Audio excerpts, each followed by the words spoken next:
ITV, certainly the best.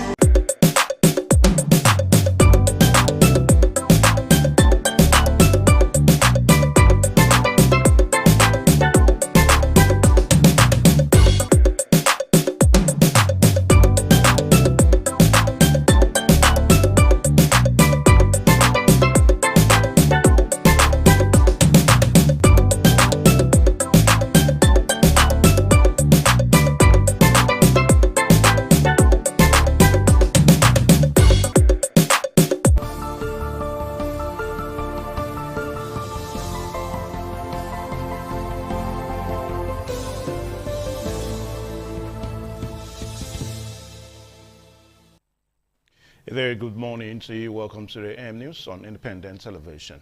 My name is Evan Sunokogi. Students and residents of Isev Lower Quarters in the Ihumudumu area of Ekpoma in Eastern West Local Government area of Edo State were thrown into panic on Monday evening as 3 boys residing in a hostel were abducted by suspected bandits and taken into the bush. Edo Central correspondent Chris Omeje reports that a visit to the area on Tuesday revealed that the hostel has been deserted by all the occupants for safety. Over the years, activities of kidnappers have become rampant in Ekpoma and environs, making it difficult for residents to move freely, especially at night, despite efforts by the government to curb the menace. The trend resurfaced again at about 6 p.m. on Monday, the 1st, December 2025, when 3 boys were kidnapped at gunpoint from their residential hostel in the Ihumudumu area of Ekpoma as they were driving into their compound, according to the brother of one of the victims. As one is motor enter inside, I also might open my backyard door for the guy who me repair gen. The next thing, the boy just they shout, "Kidnapper, kidnapper, Fulani, Fulani, Fulani." I just say my tongue. I said tongue. Now I see one just whole gun, big gun. Just follow that guy where you use car enter compound. Just follow enter. Before I say my look, I say I'm gonna prepare something. Tiri don't already they come. They don't already they enter compound. Now 3 people they carry. So that guy they carry my senior brother.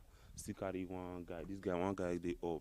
A junior brother they still carry him. The father of one of the victims, Mr. Ojo, appealed to the government and relevant authorities to help rescue his son and others, stressing that he cannot bear the pain of losing his child due to his own health condition. My son called me. He tell me say they don't carry Akreo. I say carry like na police have been. I will say na kidnap people na they carry. Where they did they say they don't carry the SSI bush. I beg government. I beg me help me.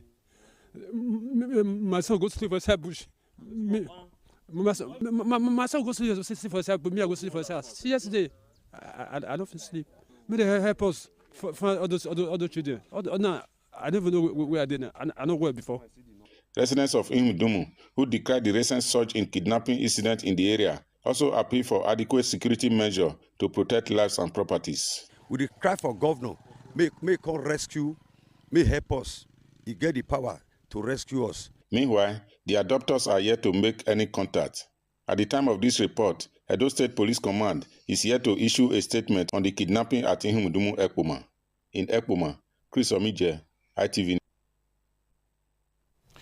Edo State government has been granted the hosting rights for the 2nd edition of the NDDC sports competition scheduled to hold in Benin State in February 2026.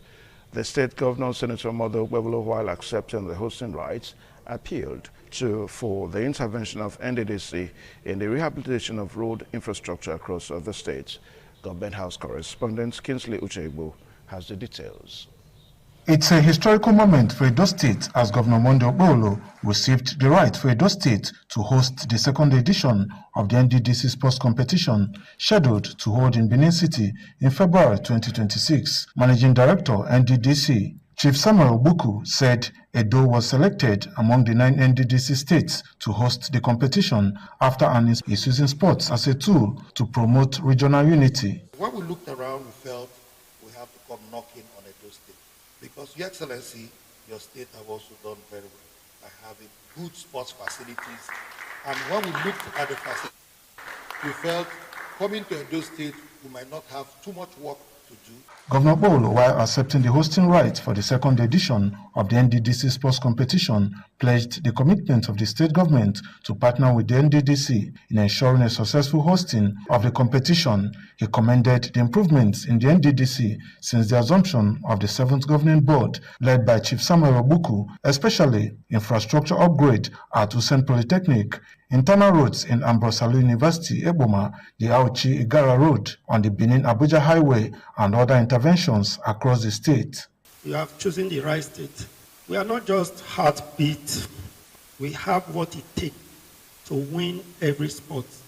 I'm sure the one you hosted last year, we brought you our third 11, but we are going to release our first 11 now. Chairman Edo State Sports Commission, Amadine Desmond Nabulele, assured that Edo State will take advantage of the opportunity to host a successful competition after the maiden edition held in Uyo, Akwa Ibom State in April 2025.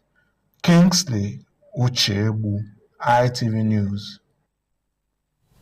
The Edo State House of Assembly has received a letter from the Federal Road Maintenance Agency in response to their appearance, a request and question on existence.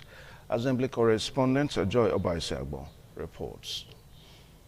Edo Assembly witnessed significant development during Tuesday's plenary session as the Speaker, Right Honorable Blessing Agbebako, informed lawmakers about a letter from the Federal Roads Maintenance Agency stating that they would not be able to appear before the Assembly until mid-January. This comes in response to the House's request for FEMA to clarify their existence and activities in Edo State.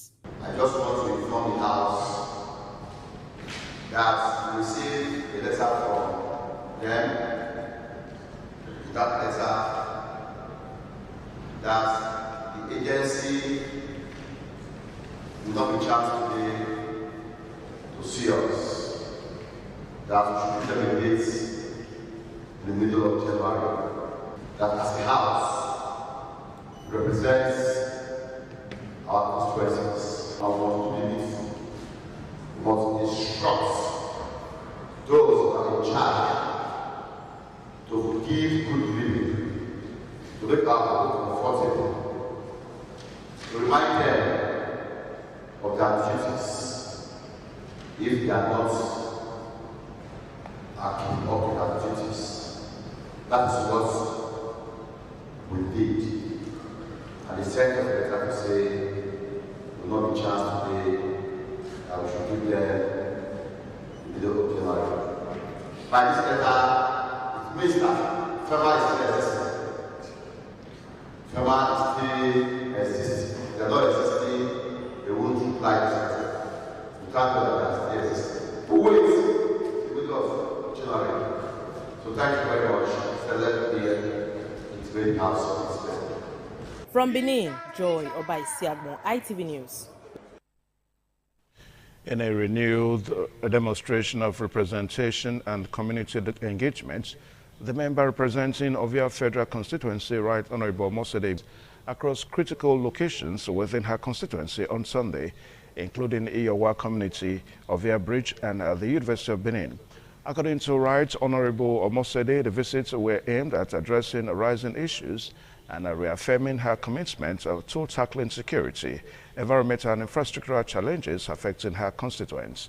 Benin, where Right Honorable Mosede inspected the devastating gully erosion that has destroyed a fence linking the Ekosodin community and also affected a major road in the area. During the visit, she fulfilled her electoral campaign pledge to support widows affected by the erosion, earning heartfelt gratitude from residents. Let me thank Gabriela Mosede for around to check on one of the challenges facing Ekosodin, so we appreciate her. Continuing our oversight duties, the lawmaker visited Iyowa community to offer sympathy and solidarity following the recent bandit attack that unsettled residents. During the visit, she commiserated with affected families, assessed reported bandit hideouts, and assured the community that their concerns would be escalated to the Federal House of Representatives for legislative and to restore peace in the area. As our Federal House representatives, we are thanking you are here to really come to our aid.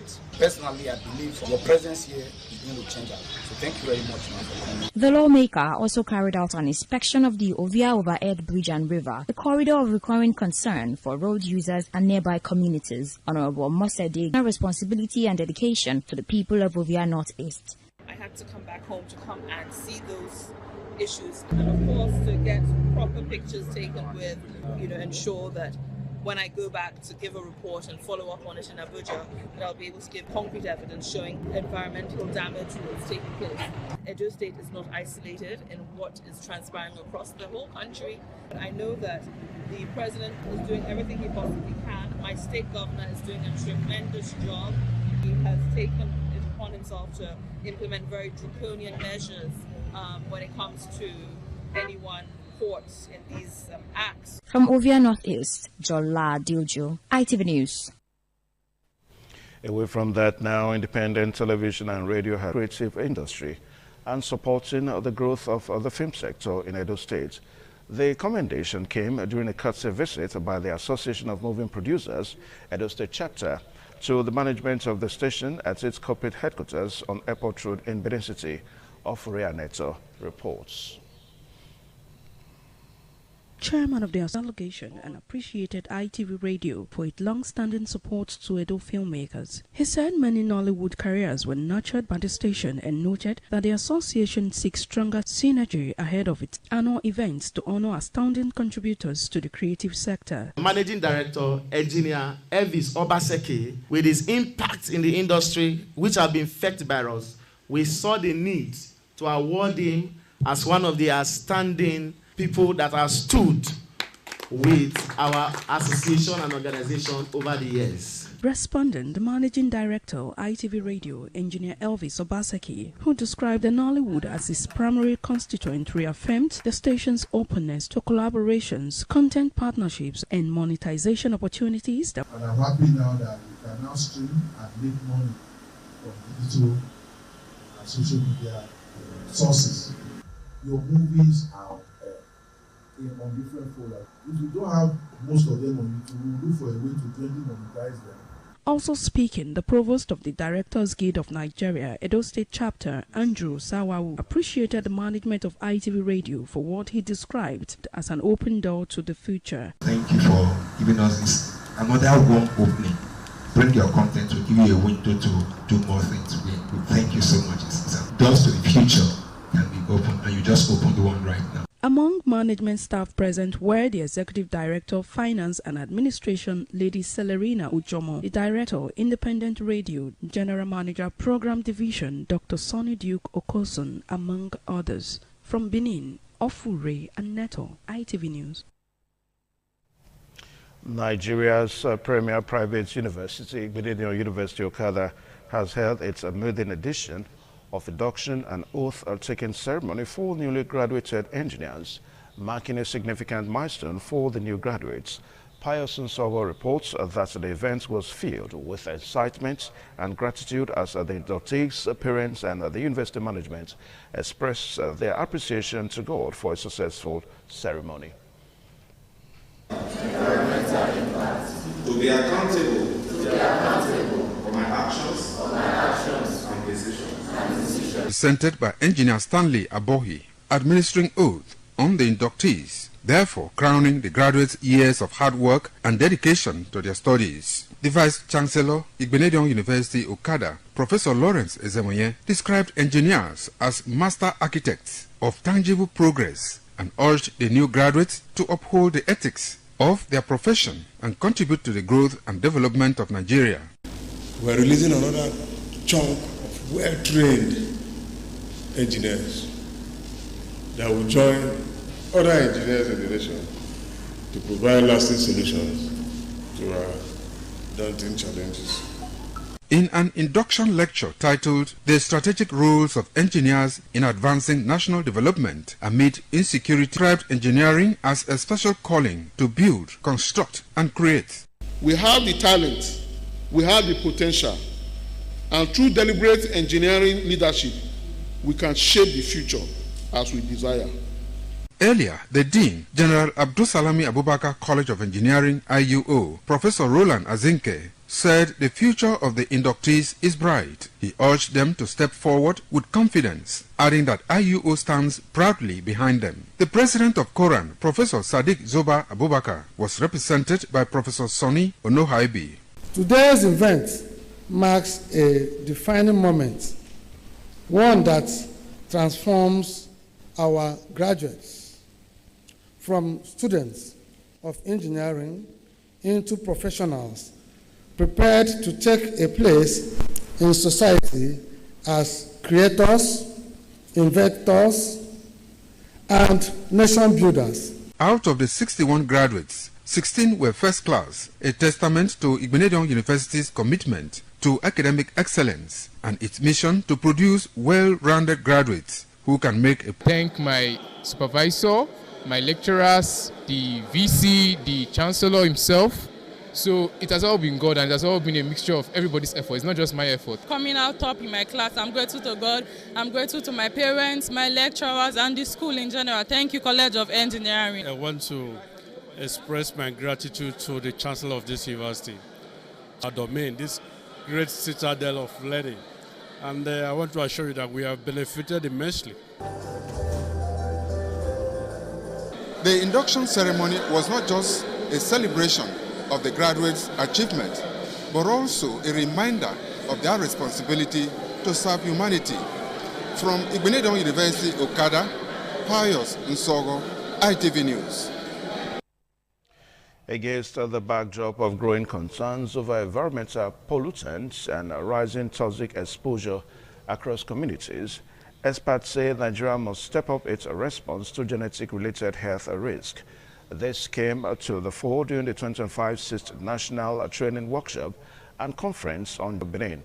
Ofure Aneto reports that the opening ceremony drew students, experts and academics, including representatives of the Vice-Chancellor, University of Benin, and the Vice-Chancellor of Nigeria's premier private university, Igbinedion University, Okada. Genetic toxicology, which studies how environmental chemicals affect human DNA, formed the cruise of discussions. Declaring the conference open, Deputy Vice-Chancellor, Ekewan Campus, University of Benin, Professor Buniyami Ainde, who represented the Vice-Chancellor, Professor Edoba Murigi Sand, said toxic exposure remains a major health challenge and reaffirmed the institution's commitment to advancing research. As a university renowned for academic excellence and impactful research that contribute directly to human well-being and environmental sustainability. The acting director of the National Center for Energy and Environment and representative of the Genetic Toxicology Association of Nigeria National President called for stronger national policies and safer environmental practices to protect vulnerable populations. This year's workshop and conference holds special significance as we collectively reflect on emerging global trends, involving methodologies, and the growing imperative for data-driven decision-making in toxicological science. The formation of GTAN was driven by the need for the field to contribute to Nigeria's development. Delivering the keynote lecture, Professor Georgina Refeta, on behalf of the Vice-Chancellor of Igbinedion University, Professor Lawrence Izomoye, highlighted the dangers of emerging contaminants in the Niger Delta. Genotoxicity is simply the study of chemical, physical, and biological agents capable of damaging genetic material. Participants gave goodwill messages. The three-day workshop is expected to conclude on Wednesday, 3rd of December 2025. From Benin, Ofure Aneto, ITV News. In the meantime, the need to reduce mortality rates in Nigeria, particularly in Edo State, prompted the Edo State Governor, Senator Mode Okpebholo, to establish the Edo State Health Assurance Commission to oversee and strengthen the primary health care sector in the state. The Director General of the Commission, Dr. Augusta Ikbia Enaholo, stated this during the last quarterly review of activities in primary health care sector. Wellington Akodeja completes the report. Quality healthcare services are key to the development of any state and nation. This informed the gathering of doctors and heads of primary healthcare centers from the DOHIC. Dr. Augusta Ikpia Inalao said the commission was established to effectively monitor the activities of PACs across the states. When we came on board, we noticed a lot of lapses in the system, especially with service delivery for our vulnerables, because those are the key people that the MOHs cater to. And I noticed with that they needed some sort of motivation and some sort of sensitization of what the expectations are and what my principal, the distinguished Senator Monday Okpewolo, expects of them. Dr. Ikpia Inaholo noted that the state government has provided medical equipment and empowerment to ensure the healthcare needs of the people of the states are adequately met. This is the end of the year. It's important we still engage them to let them know how well they've done and where we need them to still improve on. Director of Planning, Research and Statistics of the Commission, Dr. Owen Omorube, spoke extensively on the rationale behind the meeting. The federal and state governments have invested a lot of money to ensure that these persons are able to access this care without any hindrances. Some participants expressed appreciation to the Commission for organizing the symposium. A lot of progress has been made right from the inaugural quarterly review meeting. We've noted our areas of improvement. Now that the government have made this possible for all people that don't even have money to access this healthcare, so they've embraced it, and it has really increased our patronage. Instead of them even going to queue, they make use of the health center close to them. From Benin, Wellington Akodeja, ITV News. The 2025 Harvest Thanksgiving of the Fountain of Miracles International Ministries has been held in Benin City. Pius Nsogo reports that events which had Bishop Kola Emiola from Ibadan as guest speaker attracted notable gospel preachers from different parts of the country. Members and worshippers at Fountain of Miracle message, which centered on the theme, A New Song for a New Season. The guest preacher, Bishop Emiola from Ibadan, Oyo State, said the Thanksgiving will usher in a new season for all worshippers. Hear the voice of Judah. It means God doesn't hear every voice. Hear the voice of praise.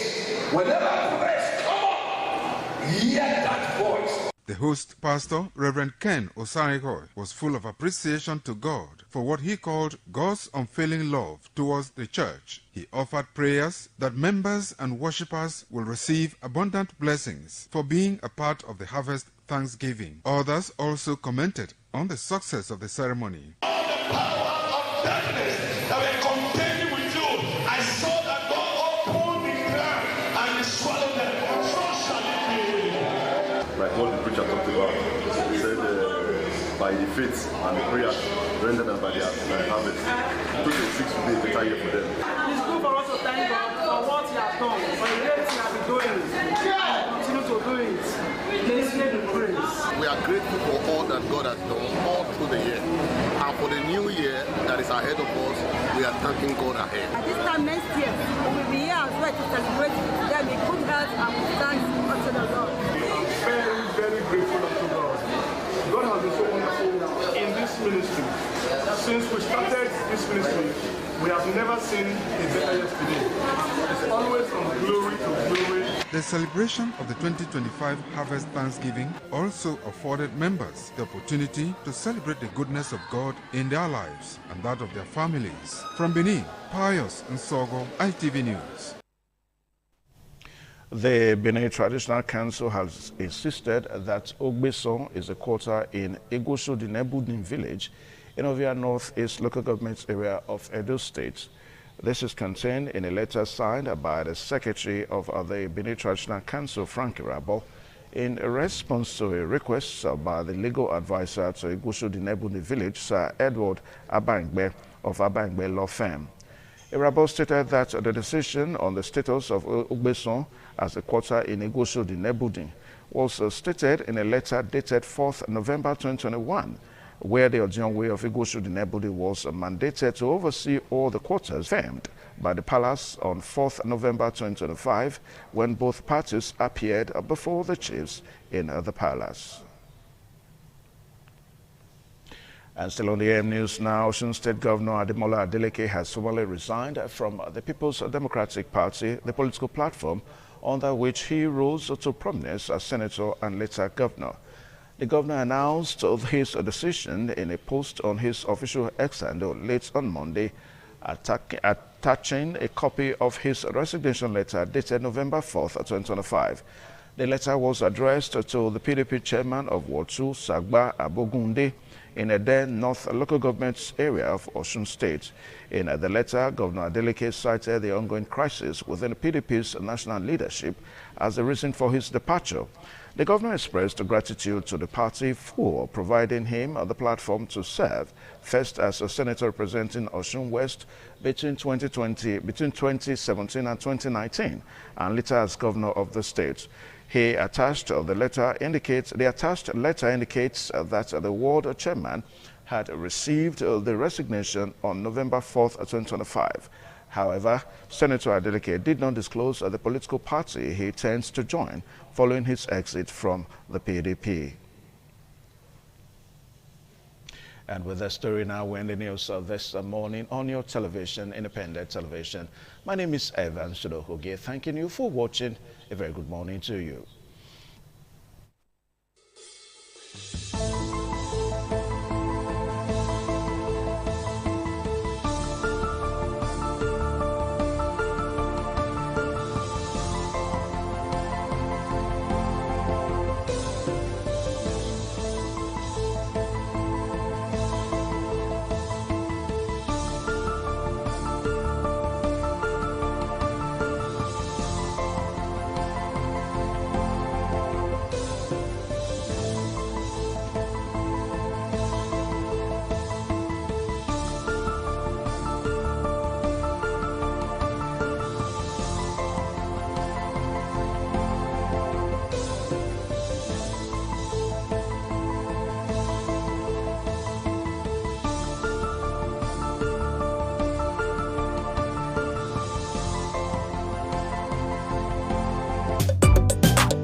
ITV, certainly the best. On the program, Healthy Living. What is the kidney? The kidney is an excretory organ in the body, which is for metabolism. Tuberculosis affects many organs in the body, but the common ones it usually affects is the lungs. Epilepsy is a neurological problem. Okay. It is an injury in the brain, which causes someone to begin to convulse, to go into fits. It is curable, but the cure is a long-term thing. If you eat well and avoid those risk factors that will make your immunity to be down, then the risk of contracting tuberculosis will be reduced. If you're healthy, then you're wealthy.